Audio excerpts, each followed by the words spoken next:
Order, members. Yes, Junet. Mr. Speaker, Kaluma. Mr. Speaker, they normally say in Parliament, what you communicate is what is communicated, and that is what is final. But I'm not sure whether this list is the same one, Mr. Speaker. We cannot change your records in Parliament, but we are really in doubt whether this is the real one. But we shall wait. Mr. Speaker, having said that, Mr. Speaker, I want to speak on this matter and say this. Mr. Speaker, this time and this period in Parliament, Mr. Speaker, I want to tell members, my colleagues, that vetting of this CSS is not going to be business as usual. This time, Mr. Speaker, and this time, Mr. Speaker, I repeat for the third time, if somebody is not suitable, if somebody is not capable, if somebody doesn't have the capacity, we are going to throw him out, Mr. Speaker. We must do justice to Kenyans, Mr. Speaker, and we must do our work properly this time, Mr. Speaker. Mr. Speaker, I participated in the vetting of the last CSS, Mr. Speaker. We know what people told us in that vetting, and we know there are people who have come back. If your records of net worth is not colluding or is not balancing, Mr. Speaker, just know we will throw you out of the window, not even the door. Mr. Speaker, the responsibility of making sure who is suitable and who meets the requirement of becoming a CS is vested in this House, Mr. Speaker, through the Parliamentary Approval Act. Honorable Junet, I'm finishing, Mr. Speaker. You are a member of the vetting committee. Mr. Speaker, I'm concluding, Mr. Speaker. Mr. Speaker, it is this House that is going to make sure it is this House that is going to make sure, Mr. Speaker, Kenyans get value for their money. It is this House that is going to make sure, Mr. Speaker, if you know brothers and sisters who have been nominated, if you know you don't qualify, please leave early before you come to this House. This time we will put you in front of Kenyans bare, Mr. Speaker. Bare, naked bare, Mr. Speaker.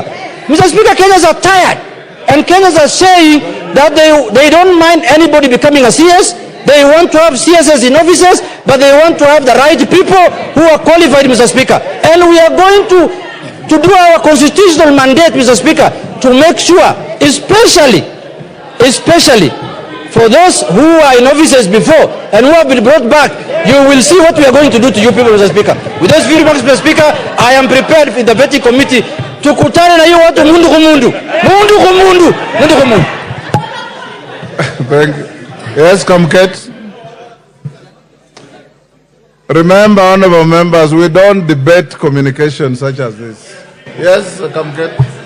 Thank you, Mr. Speaker. Mr. Speaker, while what you've read could be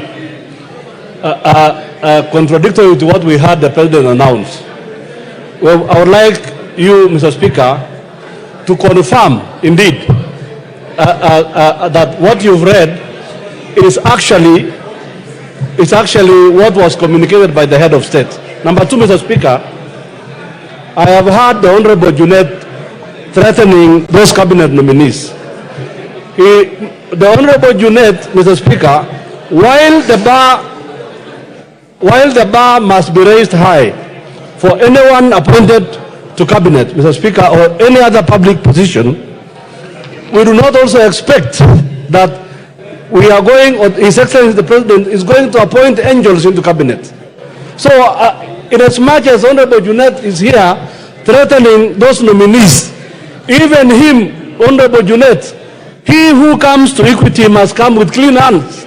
And therefore, he must not stand here and threaten the careers of other Kenyans as if he's a very clean man. Even him, we know him also, Mr. Order.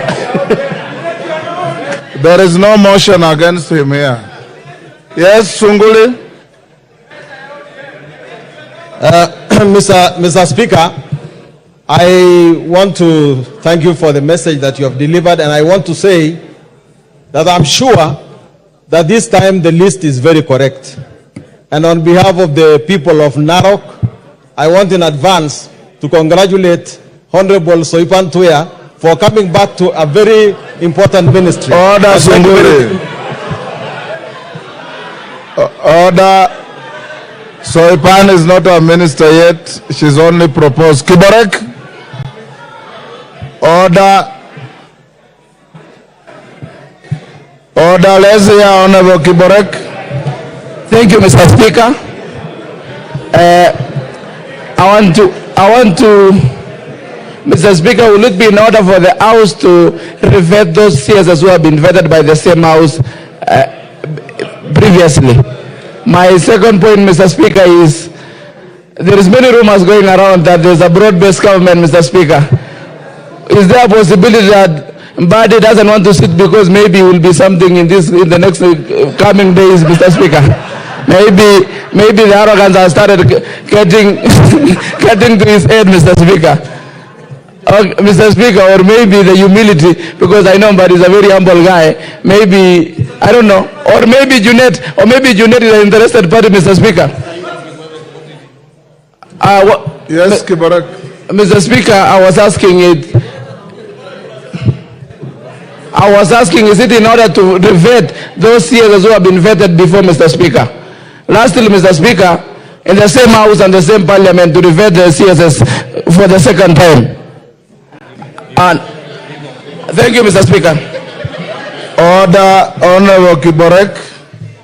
Under the Constitution and the Public Appointments Parliamentary Approval Act, everybody, whether they were in the dismissed cabinet or not, once reappointed, must be vetted by this House.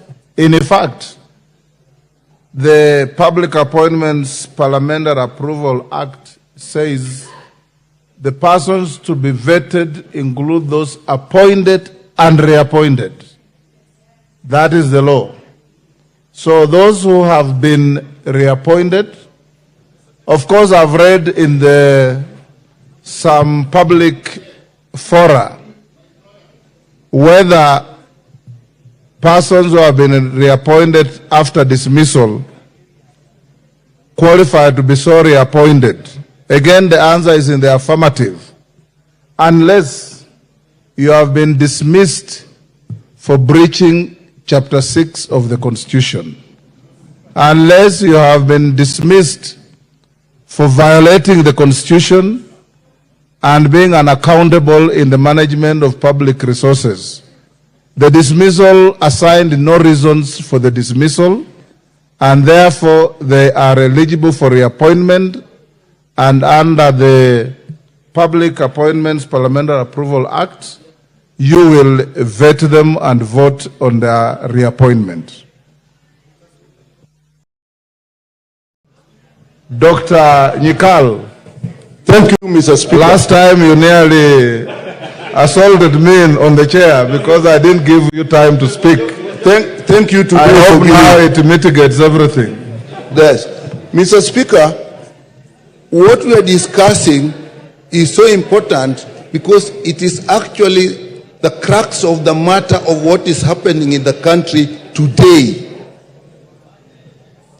The ministers, the cabinet secretaries were dismissed from public pressure because due to public pressure.